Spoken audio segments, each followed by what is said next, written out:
But they want to beat us so bad. That's the problem. They want to beat us so fucking bad. So anything we do and it makes million, they want to buy it. They want to take over it. They want to buy your name. It's just someone asked Misery me and before. fear. Oh, I'm sorry. I'm sorry. Go ahead. No, sorry. Somebody asked me before, would I date outside of my race? And I'm sorry. I said no. Because if I might have a flashback of what your motherfucking ancestors did to my ancestors, bitch, and I might. So no, I'm gonna stay within my race, cause yeah, cause you got one time to call me a black bitch, nigga. Um, my parents would be saying, "See, that's why we didn't want him dating this fucking nigga." Yeah, you got one time. I talk about white in where the construct of white, black, yellow, or whatever, but I don't really see that. I see a bunch of people just roaming, but I am aware that we do have this construct for some reason. Mhm. But it seems like I have to be aware of that only because of societal purposes. Like society treats it this treats it this way. Right? They came up with the construct and society treats it that way. Therefore, in order for me to even in conversation, I have to say things like we're black, white, or not. I can't just say person or people because you would get an understanding of what it is that I'm talking about if I Mhm. say white, black, Asian, or yellow, or something like that. But if I just say, yeah, this cat hit this other cat, or did this to this other person, they'd be like, oh man, for real, dang, oh, what was it, white or black?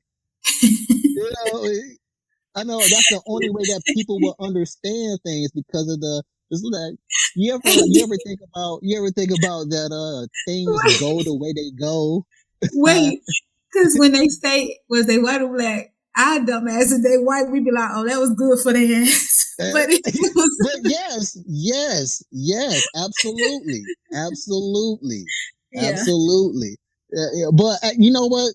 Uh, before I was gonna say this, but let me say what I was gonna say. You ever think that things go the way they go because we treat them as such? Yeah. Not Yeah, not necessarily this is how it's supposed to go or how it's supposed to be, but since we treat them as such, it goes that way. Yeah. Like history, like the kind of like the history repeats itself.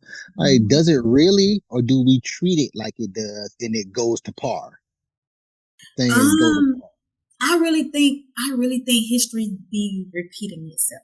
I don't think it's us treating it like that because it's like when stuff come back around, you be like, I remember we used to wear this and they used to pick at us and now it's a fashion, like it's a statement now. So I really do think history repeats itself. I mean, I think it does to a degree as well, but Mm-hmm. but going deeper with it, as far as like what you said, like the fashion, like you just brought up. Yeah, the fashion may come back around, but are Mm-hmm. we really picking on the persons about that now? It's hot No, now. I said, like I said, they used to pick on us back in the day. Mm-hmm. Exactly, but we not the history not really repeating as far as we picking on you. But Mm-hmm. what I come to realize, what really does repeat in history is slavery. Yeah. Like slavery repeats in history. Like, did it ever really relinquish itself? Period. And I'm not just talking from an American perspective, but I'm just talking about just slavery all around the globe. Has it really, really stopped? No. But going off the American perspective, or this is going off history perspective, we have moments of, I guess you can say, peace. But then here come slavers again. And now Mm-hmm. we got this, and then we have moments of peace, and now we have slavers again. Now the 400 years we talking about. Now we're Mm-hmm. supposedly free, and now look at what they doing. In a matter of time, it's about to be kunta of them again. Right. So it seems like that is like the primary thing that seems to repeat versus that fashion coming back into play and it being dope now, it being cool now. Exactly. you know, So do you think, since we talking about like the slavery thing, do you think how, back in the days, like interracial dating was not a thing. And you see now it's like a really big thing. But if it was to come back to the forefront, how would you think these people that's in these interracial relationships, how you think that would turn out to be? no matter how cool a white person is or may seem to be, you just can't turn your let your guard down around them niggas. You here with me.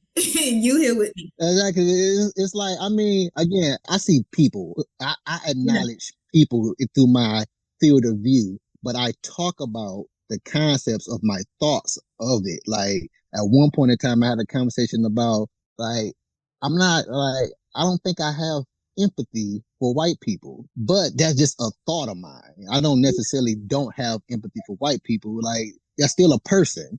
Like I Yeah. still view you as a person, but again, I know how to keep my eye around you and anybody else. That's Mhm. what we consider color. Like in America, if you're not white, you're colored. It ain't no Right. just black and white. It's just because Indians, Asians, they get treated like black people as well, Yeah. but they just are on a different level, a different level. That being said, as far as the interracial relationships, I mean, it's kind of like just as the, I Mhm. keep picturing these people who call themselves allies, white people, allies. I'm an ally. I'm an ally. But when it comes to the term keeping it real, how far is your alliance is going to be? Because again, when you think about it, life in general, whether it's about white people, I mean, black people, we talked about earlier, the underlining of living is survival for some reason. When it comes to humanity, the way they made it in history, that's just the underlining of living, period. For no matter if you Mhm. black, Asian, Caucasian, white, no matter if you that, it's the underlining of living, period, is survival for some reason. When push come to shove, you gonna be white or you gonna be down. Exactly. And guess what you're going to choose? When it comes to your livelihood, guess what you're going to choose? Exactly. So as far as this term keeping it real, I don't think people understand how prepared you have to be in order Mhm. for keeping it real to actually be keeping it real.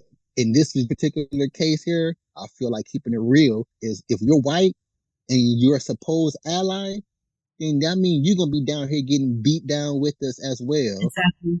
Because you act like us anyways. Exactly. You're hanging with us, or it's only okay to hang with us unless Right. other white people see you hanging with us. Right. So I look at it like this: you don't even have to announce you an ally; just be down. Like, cause Exactly. You ain't got to prove nothing to nobody. You're going to be your down. sorries mean nothing. So your sorries mean absolutely nothing. Even if you are ally or not, there's no need for you to be sorry because you're not the one slaving us. So why do you need to be sorry for? And if you are sorry, that tells me that you're ashamed of your heritage, of your of your ancestors. And I feel like you should be proud of, to be who you are no matter what. Yeah. But if you are sorry, then you're ashamed of yourself and your ancestors, and there's no need to be proud of what you're ashamed of. Yeah. We got deep. We got deep. We might about to go deeper because we kind of went from the Bible to white people, and I love me some white people conversation because them niggas need to know about themselves. Not those niggas need to know about themselves. Them niggas need to know about themselves, themselves. But I have thought about this because we brought up slavery, Mhm. and first, I think imagination rules a lot of our livelihood. Individually, as a whole, as anywhere it go, I think imagination rules a lot of your livelihood. That being said, we have this other thing called disconnect or disconnection in the terms of mental. It could be looked upon as the dark side of imagination, disconnection. And we disconnect on on a frequent level that we're not even paying attention to, that we disconnect from on all the time. And that being said, I was thinking about animals. I love me some animals, so I think about animals a lot too. And we disconnect slavery from pet ownership. And yeah, I just was thinking about it. I don't really feel no type of way like, oh, that's wrong about it. Excuse me. I just was thinking about it that that's somewhat of a disconnection. Like we have slavery. And if you look up ah I think it's pet. I think the word pet, I think it means slavery. It means For hold real? on. Yeah, hold You on. got to Google that and find that. A person, let's see, a domestic or tamed animal kept for companionship or pleasure. A person treated with special favors, especially in a way that others reward as that others regard as unfair. Used as an affectionate, used as an affectionate. So slaves are pets. That's how they treated us. That's pets. Oh wow. So yeah, so pet is a slave. Your animal is a So slave. you think that's But we you think that's why oh go you ahead. think that's why they say we monkeys? No, that's just retarded. that's that's just retarded because I have thought digressing, derailing.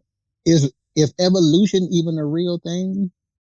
Because when you think about it, if evolution is a real thing, we should have seen something evolve by now. Because it had to be a time frame where something had to evolve by now, Yeah. even in our lifetime, even in our lifetime. And then also we have these animals in zoos all around.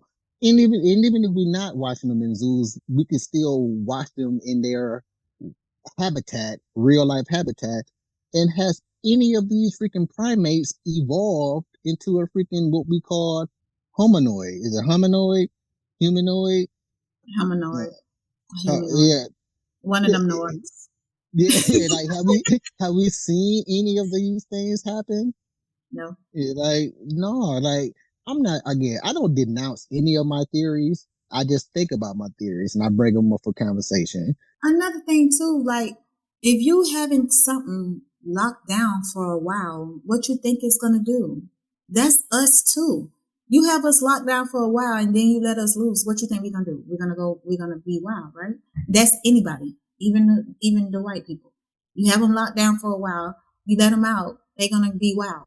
So Absolutely. it's like who came up with the concept of this animal right here needs to be locked down because it's wild, but this animal right here can run free. To be honest, all animals are. Ooh, yeah, yeah, because domesticating an animal. All right, think about this. I had thought about this. I seen this video of a guy pulling a bowl of turtles. It was these little turtles, Mhm. and he picked it up and examined them. And I was like, okay, I mean, it's not harming them in any way, but my my mind went down this line of thoughts of one, the first thought was biblical. Like, what if the humanity civilization in the Bible were animals instead of humans? Hmm. All, all of them. This, if you are a human being in the Bible, you're an animal. What made me think about that is a lot of the parables in the Bible are humans are replaced with animals, flocks, the wolf in sheep's clothing, even in Enoch, the book of Enoch, when I told you that it speaks of a civilization before humanity, Hmm. that was all animals. That supposed civilization of humans was all represented by animals. So they just made me think about that. You know, I just brushed it off. But then I thought about something I call the artificial supreme gene, which is